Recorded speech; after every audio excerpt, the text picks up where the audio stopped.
Okay, guys, the story tonight goes back to my days doing stand-up comedy.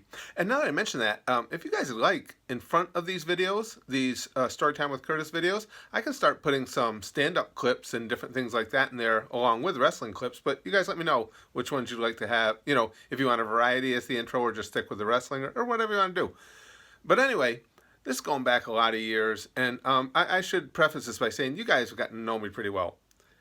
I find racial stereotype humor to be hilarious. Always have. Make no apologies for it. I think it's funny. I don't consider myself to be even the least little bit racist.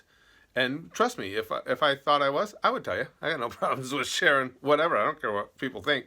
But the fact is, I don't have anything against anybody by nature of anything other than how they act. I don't go in with a predisposed notion towards anyone, and I'm always ready and willing to hate anybody, but I like them to actually take some sort of actions or do something that gives me a reason. But anyway, all that said, it was Hudson Falls, New York. I was playing this bar, and it's a really big bar.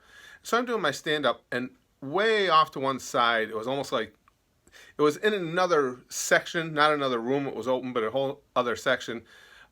People that weren't involved with the show were over just having a few drinks, and they had one of those basketball games that you see in the bars. It's got two segments side by side where you can shoot baskets against each other. And these couple of guys, these two white guys were over there playing it. And again, it wasn't rude or anything. You couldn't even really hear it. You had to be listening for it to hear it. They were just doing their own thing.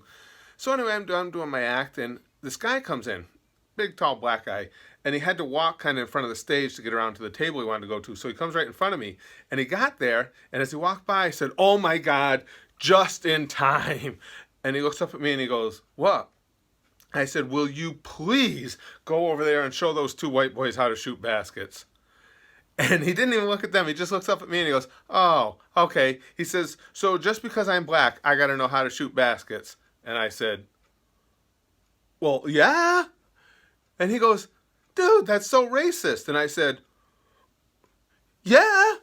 So are you going to go show him how to shoot baskets or not?" And it was perfect. As I said that, he looks over, I look over, of course, the whole audience looks over, and those guys playing ball went on a brick-a-thon. Nothing was going in. It was just da-doink, da-doink, da-doink, front of the rim, back of the rim, halfway over the machine. They couldn't hit anything. So we watched this for like 5-10 seconds, and the black guy looks up at me and he goes, "Yeah, I got nothing." He said, "I can't help that." And I had to agree. I was like, "Yeah, go ahead and sit down. There's nothing you can do about it." So then we all had a good laugh about that. But then I told the audience, I said, "Hey, let's just keep watching these guys brick it up over there and see how long it takes them to realize that we're watching." So the whole audience, we had a pretty good crowd that night. Me and the whole audience, I stopped my act, and we're just looking off to my right, watching these guys play in the other room. And it went on for quite a while. Now we're all laughing. The longer it goes, the funnier it gets. And these guys are bricking up. They were terrible. In fairness, they might have been drunk, or they might have just been really, really white. But whatever the case, they could not shoot baskets. I'm estimating, I think we were watching them, I'll bet you a minute and a half anyway, which is a long time if you think about it, just staring at them. And finally, the one guy realizes it. I don't know if, you know how you get that feeling when somebody's watching you?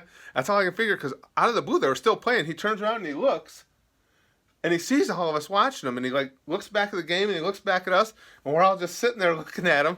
And he nudges his buddy. His buddy looks over. He realizes everybody at the comedy show is just sitting there staring at them.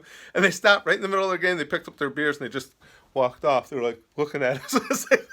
I almost felt kind of bad for them. They must have been so. No, that's a lie. I didn't feel bad for them. But it was fun. It was a funny night. And those are some of my favorite moments from doing stand-up, is when stuff would happen off the cuff. I like improvising on the spot, like improvisational humor. And it was just, again, I hope when I tell these stories, it comes off as funny as it actually was at that time. But those guys should never, ever even go near a basketball again. They should not be allowed to touch it. It was Hudson Falls, which is very country. It's kind of stickish, and they were really white. So they have excuses, but it was bad.